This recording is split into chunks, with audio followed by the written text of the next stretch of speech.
उर्दू में हड्डी कहते हैं। सबसे पहले हम इसका इंट्रोडक्शन करेंगे। बोन कनेक्टिव टिश्यू की सबसे मजबूत और पायदार किस्म है। जैसा कि हमने कनेक्टिव टिश्यू की वीडियो में भी कनेक्टिव टिश्यू के कंपोनेंट्स पढ़े थे। अगर किसी ने टिश्यू वाली वीडियो नहीं देखी तो पहले टिश्यू को पढ़ ले और समझ ले, क्योंकि फिर ही आपको बोन की जो साख्त है वो अच्छे से समझ आएगी। तो इस तरह बाकी तमाम टिश्यूज की तरह जो बोन है वो भी टिश्यू रखती है। बोन की टिश्यू को हम ओसियस टिश्यूज कहते हैं, जो कि सेल और मैट्रिक्स से मिलकर बना होता है। अब हम स्लाइड को भी देख लेते हैं एक बार। Bone is a strong and durable type of a connective tissue. हड्डी जो है वो सबसे मजबूत और पायदार किस्म है कनेक्टिव टिश्यूज की। Like other types of connective tissues, the bone, जिसको हम ओसियस टिश्यूज कहते हैं, also consist of cells and intercellular substances और मैट्रिक्स। बाकी तमाम कनेक्टिव टिश्यू की एग्जाम की तरह जो बोन है उसके अंदर भी टिश्यू मौजूद है, जिसको हम ओसियस टिश्यूज का नाम देते हैं। ये जो टिश्यूज हैं वो किन से मिलकर बने हैं, यानी कि उनके अंदर कौन से कंपोनेंट्स हैं। उनके अंदर सेल है या इंटरसेलुलर सब्सटेंसेस हैं या मैट्रिक्स है। ठीक है, यानी कि दो चीजें प्रेजेंट हैं, सेल है या फिर उसके अंदर मैट्रिक्स है।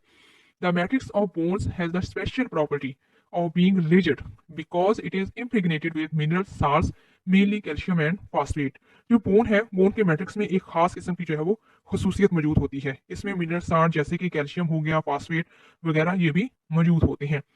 The chief physical properties of the bone tissue is toughness and hardness. सबसे जो खासियत, बड़ी खासियत है हड्डी की, वो ये है कि ये काफी ज्यादा सख्त और मजबूत होती है। Now we see the functions of the bones. First function है provide the framework of the body. इंसानी हड्डियां इंसानी ढांचा बनाने में मामून मददगार होती हैं। सेकंड फंक्शन है give attachment to muscles and tendons which is called ligaments. हड्डियां जो होती हैं वो इजलात और टेंडन्स को यकजा करने में मदद देती हैं, जिससे कुवत पैदा होती है।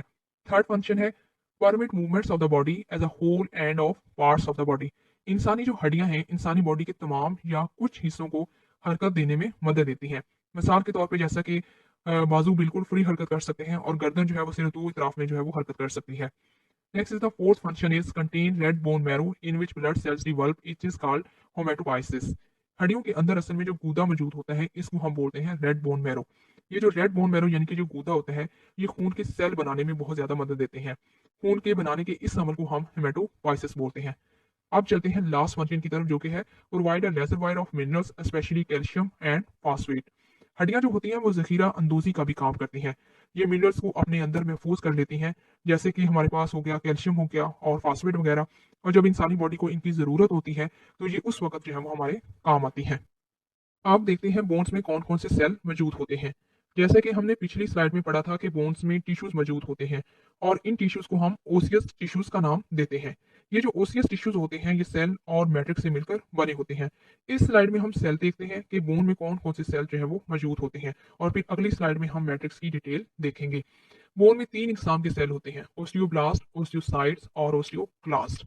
ये तीन टाइप्स के जो सेल्स होते हैं वो बोन में मौजूद होते हैं। नीचे तस्वीर को अगर आप गौर से देखें तो सबसे पहले जो है वो आपको सेल जो नजर आ रहा है उसको कहते हैं ओस्टियोप्रोजेनिटर सेल्स। इन सेल्स जो होते हैं, ये ओस्टियोप्रोजेनिटर सेल्स होते हैं, इनका काम होता है डिवेलप करना। इसके बाद बनते हैं ओस्टियोब्लास्ट सेल्स। इनका काम होता है बोन्स को बनाना। ओस्टियोब्लास्ट सेल्स के बाद जो सेल्स बनते हैं वो होते हैं ओस्टियोसाइट्स। इनका ये काम होता है किसी भी चीज को मेंटेन करना, यानी कि मिनरल्स की कंसंट्रेशंस वगैरह को मैट्रिक्स में।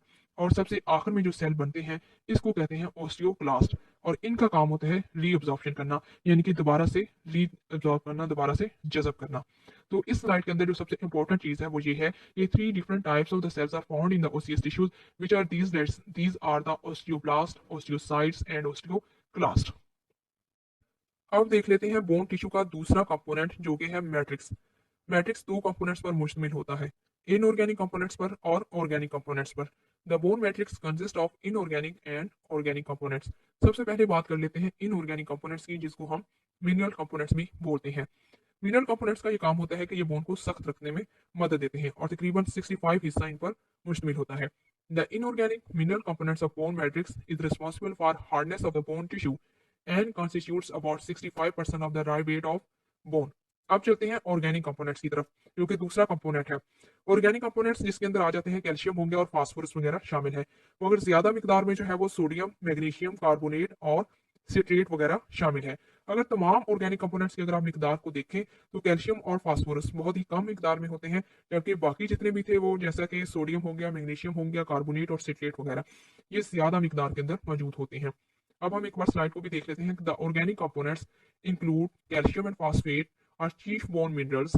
but substantial quantities of the sodium, magnesium carbonate, and citrate are also found. Calcium and phosphorus occur as a minute. अब हम देख लेते हैं बोन की कंपोजिशन। जैसे कि हमने पहले भी बात की कि जो बोन है वो टिश्यू से मिलकर बनी है और टिश्यू के लिहाज से जो है वो हम बोन्स को दो शिकार में तकसीम करते हैं। एक होती है कॉम्पैक्ट और डेंस बोन्स और दूसरी टाइप है स्पंजी और cancellous bones. Bones are composed of tissues that may take one of two forms, that is compact और डेंस बोन्स, स्पंजी और cancellous bones. Most bones contain both types but some contain only one. बहुत ज्यादा जो types हैं human body के अंदर, ये वो तकरीबन जो है वो ज्यादातर जो बोन्स हैं वो इन दोनों टाइप से मिलकर बनी है। मगर कुछ ऐसी इकसाम भी मौजूद हैं जो सिर्फ एक जो है वो फॉर्म रखती हैं, या वो कॉम्पैक्ट से मिलकर बनी है या फिर वो सिर्फ स्पंजी बोन से मिलकर बनी होती हैं। अब देखते हैं कि कॉम्पैक्ट कौन सा पार्ट है और स्पंजी कौन सा पार्ट है। इन सारी बातों को समझने के लिए हम तस्वीर का सहारा लेते हैं। तो सबसे पहले हम डायग्राम को गौर से देख लेते हैं। ये जो डायग्राम है ये एक बोन की डायग्राम को दिखाया गया है और बोन को जो है वो दरमियान से काट कर स्ट्रक्चर दिखाया गया है। सबसे पहले अगर आप हड्डी को बैरूनी तरफ से जो हमें अपनी आंख की मदद से नजर आ रही है, इस को अगर आप देखें तो इस हिस्से को हम कहते हैं कॉम्पैक्ट बोन। अब मेरे ख्याल में नजर आ रही होगी सबको कि बाहर वाली साइड पे जो आपको फर्स्ट लेफ्ट साइड पे जो सबसे पहले एरो नजर आ रहा है वो है कॉम्पैक्ट बोन का। कॉम्पैक्ट बोन जो होती है वो बहुत ज्यादा सख्त होती है और इसके बाद इसके अंदर जो है वो आपको ज्वालानुमा खोखला टाइप जो है वो स्ट्रक्चर नजर आ रहा है पर्पल पर्पल कलर में। इसको जो है वो हम स्पंजी बोन कहते हैं। और इस स्पंजी बोन के बाद जो है आपको येलो कलर में जो नजर आ रहा है बिल्कुल स्पंजी बोन के नीचे, उसको हम कहते हैं येलो मैरो। इसकी एक सादा सी मिसाल जो है वो मैं आपको यहाँ पे यूं दूंगी येलो मैरो की, कि जब भी आप घर में पाइप वगैरह बनाते हैं तो हड्डी में से जो चीज निकलती है इसको असल में हम येलो मैरो कहते हैं। अब मेरे ख्याल में बोन कंपोजिशन के सारे पार्ट्स आपको पता चल गए होंगे कि बाहर वाली जो साइड होती है जो कि हम हमें नजर भी आती है और हम अपने हाथ में हड्डी को जब पकड़ते हैं जो चीज हमारे हाथों को टच करती है वो कौन सा हिस्सा होता है, वो होता है कॉम्पैक्ट बोन। जब हड्डी को दरमियान से अगर आप काट लें और उसके अंदर जो जालानुमा चीज आपको नजर आएगी वो कहती हैं, उसको कहा जाता है स्पंजी बोन। अब इस जाली नुमा के अंदर कुछ गूदा नुमा चीजें मौजूद होती हैं, इस गूदे को कहा जाता है येलो मैरो। अब इस स्लाइड में हम बोन की कंपोजिशन को तफसील के साथ समझने की कोशिश करते हैं। ये जो डायग्राम आपको बोन की नजर आ रही है ये है फीमर बोन जो कि टांग की सबसे बड़ी हड्डी होती है। अब सबसे पहले हम इसकी एनाटॉमी यानी कि इसके एनाटॉमिकल पार्ट्स को देख लेते हैं और फिर उसके बाद इसकी कंपोजिशन को। सबसे पहले अगर आप लेफ्ट साइड पे पॉइंट्स को देखें तो आपको एपिफाइसिस नजर आ रहा होगा। ऊपर वाली साइड पे भी एपिफाइसिस लिखा हुआ है और सबसे नीचे जो है वो भी एपिफाइसिस लिखा हुआ है लेफ्ट साइड पर। ऊपर वाले हिस्से को हमने प्रॉक्सिमल का नाम दे देना है और नीचे वाले हिस्से को हमने डिस्टल का नाम दे देना है। ये असल में होता है अपर और लोअर पार्ट किसी भी बोन का। और उसके बाद उसका जो नेक वाला पार्ट होता है यानी कि उसके बाद जो हेड के साथ जो दूसरा हिस्सा शुरू होता है इसको बोलते हैं मेटाफाइसिस। यानी कि अपर साइड पे भी आपको मेटाफाइसिस नजर आ रही है और इसी तरह आपको जो है लोअर साइड पे भी मेटाफाइसिस नजर आ रही है। अब ये जो दरमियान वाला जो हिस्सा होता है जो उसका बोन का बॉडी होता है या बोन की जो शेफ्ट होती है इसको कहते हैं डाइफाइसिस। अब मेरे ख्याल में ये एनाटॉमिकल पार्ट सारे क्लियर हो गए होंगे आपको।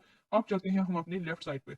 लेफ्ट साइड पे अगर आप ऊपर कॉर्नर पे गौर से देखें तो आपको जो हेड है वो नजर आ रहा है यानी कि बोन का जो सिरा है उसके ऊपर आपको नीले रंग का कवर नजर आ रहा है। बिल्कुल उसी तरह का नीले रंग का कवर आपको जो है वो बोन के निचले हिस्से में भी नजर आ रहा है। इसको कहते हैं कार्टिलेजेस। अब ये जो कार्टिलेजेस हैं ये हर बोन के ऊपर होती है यानी कि हर हड्डी के सिरे पर मौजूद होती है। फीमर के ऊपर कौन सी कार्टिलेज मौजूद है, वो है आर्टिकुलर कार्टिलेजेस, उसके सर पे भी और उसके जो नीचे वाला हिस्सा है बोन का वहां पर भी मौजूद है। अब ये हो गया हड्डी का पूरा एनाटॉमिकल स्ट्रक्चर आपके सामने। हड्डी जो कि आपको बिल्कुल नजर आ रही है जिसको आप हाथ से पकड़ भी सकते हैं और जो उसकी बाहर वाली बैरूनी सतह है जो आपको नजर आती है इसको कहते हैं कॉम्पैक्ट बोन।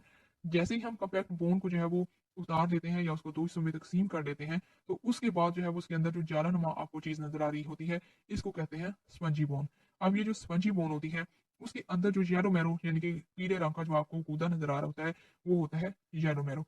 और उसके बाद कुछ आपको नीचे रेड कलर के अंदर आर्टरीज भी नजर आ रही हैं। ये जो आर्टरीज होती हैं ये असल में जो हमारी हड्डी होती है वो जो सेल यानी कि ब्लड सेल बना रही होती है वो असल में ये ब्लड सेल वहां से यानी कि लेके बाकी बॉडी तक जो है वो लेके जा रही होती है। तो ये थी एक होल जो है वो कंपोजिशन एक हड्डी की। बोन कंपोजिशन की फर्स्ट फॉर्म है कॉम्पैक्ट और डेंस बोन। हम स्लाइड को साथ रीड भी करेंगे और इसको समझने की भी कोशिश करेंगे। तो फर्स्ट पॉइंट है compact bone appearing as dense areas without cavities. Compact bone जो होती हैं वो गने नमा होती हैं और इसमें कोई कैविटी वगैरह शामिल नहीं होती। कैविटी का मतलब होता है खोखली जगह या सुराख वगैरह। सेकेंड पॉइंट है compact bone is dense hard and forms the protective exterior portion of all bones. जो ये कॉम्पैक्ट बोन्स होती हैं ये काफी ज्यादा सख्त होती हैं और इनका जो काम होता है वो बैरूनी इतराफ से हड्डी की जो है वो हिफाजत करना।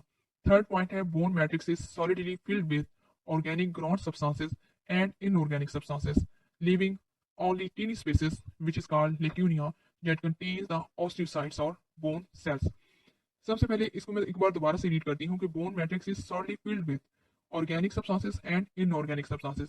ये जो बोन मैट्रिक्स होता है ये असल में ऑर्गेनिक और इनऑर्गेनिक सब्सटेंसेस से भरा हुआ होता है। और दूसरी बात ये है कि लिविंग ऑनली टीनी स्पेसिस, यानी कि ये जो कॉम्पैक्ट बोन होती है इसके स्ट्रक्चर के अंदर छोटे छोटे सुराख होते हैं और इन सुराखों को कहते हैं हम लेक्यूनिया। जिनका इनका ये जो सुराख होते हैं इनका काम होता है तबादला करना, यानी कि बाहर से अंदर और अंदर से बाहर चीजें देने के लिए और लेने के लिए इस्तेमाल होना।